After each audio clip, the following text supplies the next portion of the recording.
Œuvre de Maria Valtorta, tome 3, chapitre 35, intitulé Le lépreux guéri au pied de la montagne. La générosité du scribe Jean. Vision du 30 mai 1945. Voilà 40 ans, je recevais la confirmation de la main du cardinal Andrea Ferrari. Au milieu des fleurs innombrables qui parfument le sol et égayent la vue, se dresse l'horrible spectre d'un lépreux. Rongé par la maladie et couvert de plaies qui exhalent une odeur fétide. Épouvantés, les gens hurlent et font demi-tour de direction des premières pentes de la montagne. Certains prennent même des pierres pour les lancer à l'imprudent. Mais Jésus se retourne, les bras ouverts, en criant « Paix, restez là où vous êtes et n'ayez pas peur. Posez les pierres. Ayez pitié de ce pauvre frère. Lui aussi, il est fils de Dieu. » Subjugués par l'autorité du maître, les gens obéissent. Ils s'avancent à travers les hautes herbes fleuries jusqu'à quelques pas du lépreux qui, à son tour, s'est approché quand il a compris que Jésus le protégeait. Arrivé près de Jésus, il se prosterne et la prairie l'accueille et le submerge comme une eau fraîche et parfumée. Les fleurs qui ondoient semblent étendre un voile sur les misères qu'elles cachent. Seule la voix plaintive qui en sort rappelle qu'il y a là un pauvre être. « Seigneur, si tu veux, tu peux me purifier.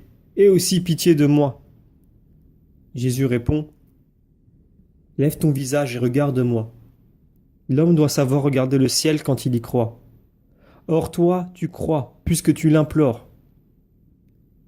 Les herbes bougent et se rouvrent. Telle une tête de naufragé qui émerge de la mer, le visage du lépreux apparaît, sans cheveux ni barbe. Un crâne où il resterait encore un petit lambeau de chair. Cependant, Jésus ose poser le bout des doigts sur ce front, là où il est net, sans plaie, où il n'y a qu'une peau cireuse, écailleuse, entre deux érosions purulentes, dont l'une a détruit le cuir chevelu et dont l'autre a ouvert un trou là où se trouvait l'œil droit. Je ne saurais dire si dans cette énorme cavité qui s'étend de la tempe au nez, en mettant à nu le zygoma et les cartilages du nez, remplis de saleté, il reste le globe oculaire ou non. Laissant le bout de sa belle main appuyé là, Jésus dit « Je le veux, sois purifié. » Comme si l'homme n'était pas rongé par la lèpre et couvert de plaies, mais seulement recouvert de crasses sur lesquelles on aurait versé un détergent liquide, voilà que la lèpre disparaît. Tout d'abord, les plaies se renferment, la peau redevient claire, l'œil droit réapparaît entre les paupières qui se sont réformées, des lèvres se referment sur les dents jaunâtres. Seuls les cheveux et la barbe restent absents avec de rares touffes de poils, encore un reste d'épiderme sain. La foule crie de stupeur et l'homme comprend qu'il est guéri en entendant les cris de joie. Il lève les mains, jusqu'alors cachées par les herbes, et se touche l'œil là où il y avait cet énorme trou. Il se touche la tête là où se trouvait la grande plaie qui couvrait le crâne, et il palpe la nouvelle peau. Alors il se lève et regarde sa poitrine, ses hanches. Tout est sain et propre. L'homme s'affaisse de nouveau dans le pré fleuri, pleurant de bonheur. Ne pleure pas. Lève-toi et écoute-moi. Reviens à la vie en observant le rite et ne parle à personne jusqu'à ce qu'il soit accompli. Montre-toi le plus tôt possible au prêtre. Fais l'offrande prescrite par Moïse en témoignage du miracle survenu de ta guérison. C'est à toi que je devrais rendre témoignage, Seigneur. Tu le feras en aimant mon enseignement. Va. La foule s'approche de nouveau et, tout en se tenant à la distance imposée par la loi, félicite le miraculé. Certains éprouvent le besoin de remettre un viatique à l'indigent et lui lancent des pièces de monnaie. D'autres lui jettent du pain et des vivres. À la vue de l'habit du lépreux qui n'est qu'une loque qui le couvre mal, un spectateur retire son manteau, en fait un paquet et l'envoie au pauvre homme qui peut ainsi se couvrir d'une manière décente. Comme la charité est contagieuse quand on est en groupe. Un autre encore ne résiste pas au désir de lui fournir des sandales. Il enlève les siennes et les lui jette. « Mais, et toi ?» lui demande Jésus qui le voit faire. « Oh, j'habite tout près d'ici, je peux marcher pieds nus. » Lui a une longue route à faire. « Que Dieu te bénisse, toi et tous ceux qui ont rendu service à ce frère. Homme, tu prieras pour eux. »« Oui, oui, pour eux et pour toi, pour que le monde ait foi en toi. » Adieu, va en paix. L'homme s'éloigne de quelques mètres, puis il se retourne et crie. Est-ce que je peux dire au prêtre que c'est toi qui m'as guéri? Non, il ne faut pas. Dis-lui seulement, le Seigneur a eu pitié de moi. C'est la pure vérité. Rien d'autre. Les gens s'agglutinent autour du maître, forment un cercle qui ne veut s'ouvrir à aucun prix. Mais entre-temps, le soleil est descendu. C'est le commencement du repos sabbatique. Les villages sont loin, mais les gens ne regrettent pas leur maison, la provision, rien. Les apôtres s'en préoccupent pourtant et ils en parlent à Jésus. Même les disciples les plus âgés s'en soucient.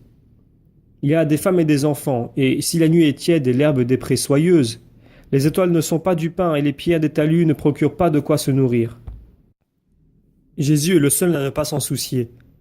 En attendant, les gens mangent ce qu'il leur reste comme si de rien n'était, et Jésus le fait remarquer à ses disciples. En vérité, je vous dis que ces gens-là vous sont supérieurs.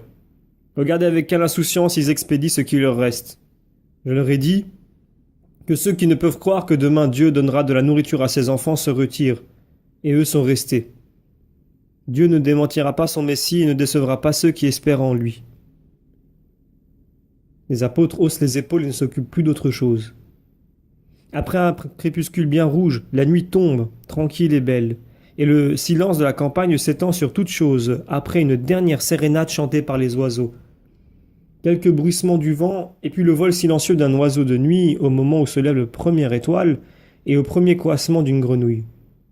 Les enfants dorment déjà. Les adultes discutent, et de temps à autre, quelqu'un va auprès du maître lui demander un éclaircissement. Aussi, ne s'étonne-t-on pas lorsque, par un sentier entre deux champs de blé, on voit arriver un personnage à l'aspect imposant, par sa tenue et par son âge. Les hommes le suivent. Tout le monde se retourne pour le voir, et on se le montre en chuchotant. Un murmure court d'un groupe à l'autre, se ranime et s'éteint, attiré par la curiosité. Les groupes les plus éloignés s'approchent. L'homme à l'allure noble rejoint Jésus qui, assis au pied d'un arbre, écoute des fidèles, et il le salue profondément. Jésus se lève aussitôt et répond à cette salutation avec le même respect. L'assistance est attentive. J'étais sur la montagne, et peut-être as-tu pensé que je manquais de foi, et que je m'en allais pour ne pas rester à jeun. Mais je suis parti pour un autre motif. Je voulais être un frère parmi les frères, le frère aîné. Je voudrais te dire en privé ce que je pense. Peux-tu m'écouter? Je ne te suis pas hostile, bien que je sois un scribe. Allons un peu plus loin. Ils partent à l'écart au milieu des champs de blé. Je voulais pourvoir à la nourriture des pèlerins et je suis descendu pour ordonner de faire du pain pour toute cette foule. Tu vois que je suis dans l'espace légal car ces champs m'appartiennent et d'ici au sommet, c'est un chemin qu'on peut faire pendant le Shabbat. Je serais venu demain avec mes serviteurs, mais j'ai appris que tu te trouves ici avec la foule. Je te prie de me permettre de pourvoir à leur nourriture pendant le Shabbat. Il me déplairait sinon d'avoir renoncé à t'écouter pour rien.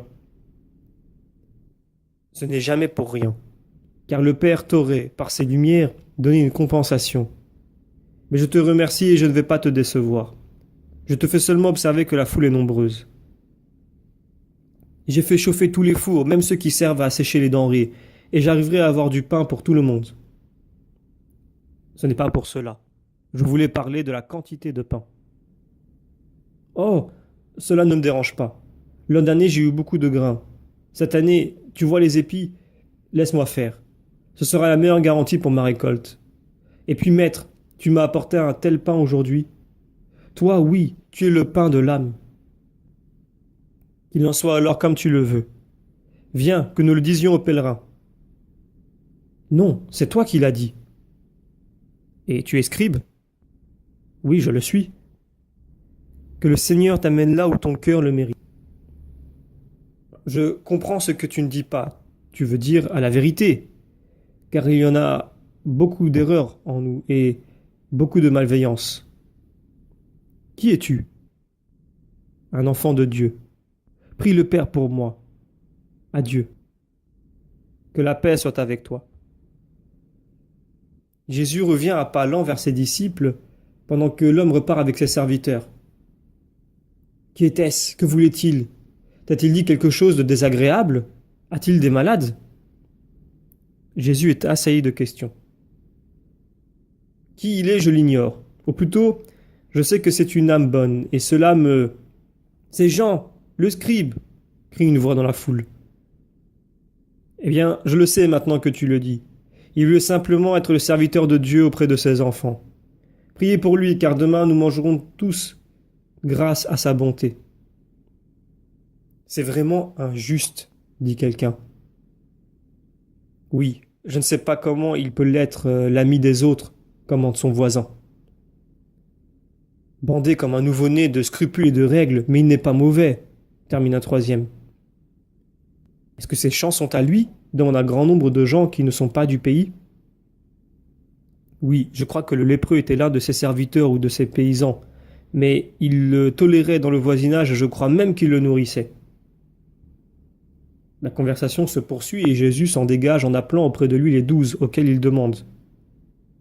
Et maintenant, que dois-je vous dire pour votre incrédulité? Le Père nous n'a-t-il pas envoyé du pain pour nous tous par les mains de quelqu'un dont la caste m'est hostile? Ah, homme de peu de foi. Mais allez dormir dans les foins moelleux. Je vais prier le Père pour qu'il ouvre vos cœurs et pour le remercier de sa bonté. Paix à vous. Sur ce, il se rend sur les premières portes de la montagne. Là, il s'assied et se recueille en prière. S'il lève les yeux, il voit le troupeau des étoiles qui fourmillent dans le ciel. S'il les baisse, il voit le troupeau des dormeurs étendus dans les prairies. Rien d'autre. Mais telle est la joie de son cœur qu'il paraît se transfigurer en lumière.